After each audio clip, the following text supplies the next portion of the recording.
पूरे देश और राज्य सहित इस्लामपुर में भी ईद मनाई गई। इस्लामपुर विधायक अब्दुल करीम चौधरी ने इस्लामपुर मेला ग्राउंड में ईद की नमाज अदा की है। जब घड़ी में सुबह के 9 बजते हैं तो मुस्लिम समुदाय के 8 से 80 लोग इस ईद की नमाज में शामिल होते हैं। नमाज के बाद एक दूसरे के गले मिलकर ईद की मुबारकबाद दी। इस्लामपुर विधायक अब्दुल करीम चौधरी ने कहा कि इस्लामपुर समेत राज्य के सभी लोगों को ईद की शुभकामनाएं। मुख्यमंत्री ममता बनर्जी को भी ईद की शुभकामनाएं। হ্যাঁ, আজকে সবাই বলছে খুশির ঈদ, কারণ যে এক মাস 30টা দিন উপবাসের দিন, রোজার মাস, রমজান শরীফের মাস লোকেরা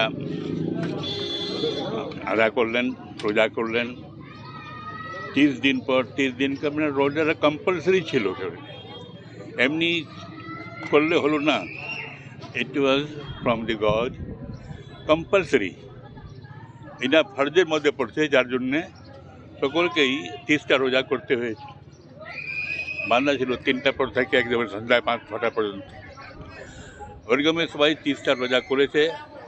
সারা ভারতে, সারা বিশ্বে এই রোজার যারা ইসলাম ধর্মে আছে তাদের রোজা পালিত করতে হয়েছে।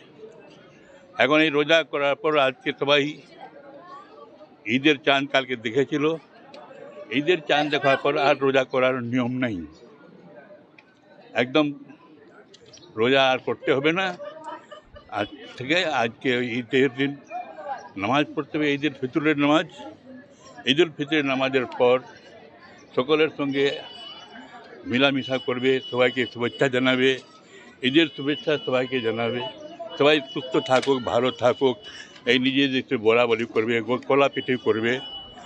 এখানে ইসলামপুর, আমাদের ইসলামপুরের শহরের মধ্যে একটা দীর্ঘকালের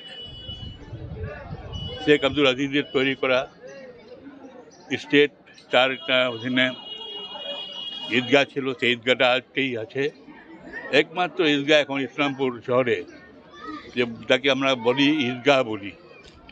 এই কদিমি ঈদগাহ আজকে 133वां ঈদুল ফিতর নামাজ আদা করা হলো। 133वां মানে 133 বার এখানে প্রত্যেক বছর এই ঈদুল ফিতর নামাজ আদা করা হয়েছে। আজকে এখানে হাজার হাজার লোক এই জামাতে ছিলেন। ইসলামপুর শহরের অনেকে মসজিদগুলোতে নামাজ হয়েছে, সব জায়গায় মসজিদে নামাজ হয়েছে। যারা ঈদগাহতে খোলা মাঠে নামাজ পড়তে ছিল, তো আমাদের সব দিক দিকে এসে আজকে ঈদগাহ মাঠে এসেছে। আজকে সকলকে আমরা শুভেচ্ছা আর জানাচ্ছি। এখানে পেশ ইমাম সাহেব ছিলেন গোলাম মহিউদ্দিন সাহেব, উনি নামাজ আদায় করলেন, উনি নামাজ পড়ালেন। ওনার একতেদায় মানে ওনার পিছনে সবাই নামাজ পড়লো।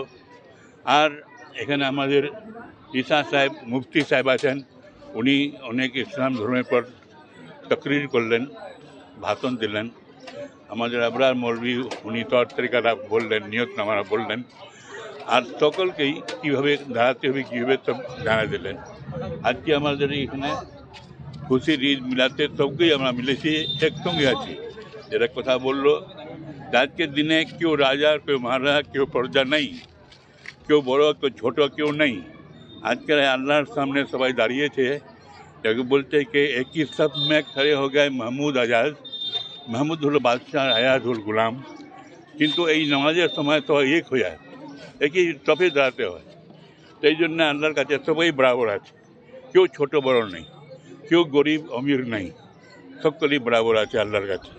আজকে এই খুশি ঈদের সময় আমি সকলকেই, আমাদের ইসলামপুরের সমস্ত লোককে, ইসলামপুরের বাসিন্দাদের, আমাদের উত্তর দিনাজপুর বাসিন্দাদের, আমি উত্তর বাংলার বাসিন্দাদের, আমি পশ্চিমবাংলার বাসিন্দাদের, আর বিশেষ করে আমাদের মাননীয় মুখ্যমন্ত্রী মমতা ব্যানার্জি, যিনি পশ্চিমবাংলার অত বড় 11 কোটি মানুষের ভার ধরে রেখেছেন, 11 মানুষের কাজের ভার নিয়েছেন, তাকে শুভেচ্ছা জানাচ্ছি। তিনি যেন সুস্থ থাকেন। আগে থেকে কিছু কমজোর হয়েছেন, দৌড়াদৌড়ি করে বেড়াচ্ছেন, এই জন্য ওনাকে সুস্থ থাকার জন্যে আমি কামনা করি। আমি করিম চৌধুরী, ওনাকে দেখেছি একটু দুর্বল হয়েছে, ওটা ঠিক হচ্ছে। এই জন্য আমি সকলেই কাছে ওনার কাছে শুভেচ্ছা জানাচ্ছি যে উনি ভালো থাকেন, স্বাস্থ্য থাকেন, ডাক্তার ফাক্তার বারবার দেখা থাকেন। আমি এটা ওনাকে বলবো। আমি দোয়া করছি আল্লাহ তাআলা ওনাকে সেহতিয়াব রাখুক, তন্দুরুস্ত রাখুক, ওনাকে সুস্থ রাখুক, এটা আমি দোয়া করছি। আমি সকল যত আমাদের ভারতের মানুষ আছে সকলকে আজকে দিনের শুভেচ্ছা, ঈদের শুভেচ্ছা জানিয়ে আমি আপনাদের সকলকে মিডিয়ার যত লোক আছেন সকলকে ঈদের শুভেচ্ছা জানিয়ে বক্তব্য শেষ করছি।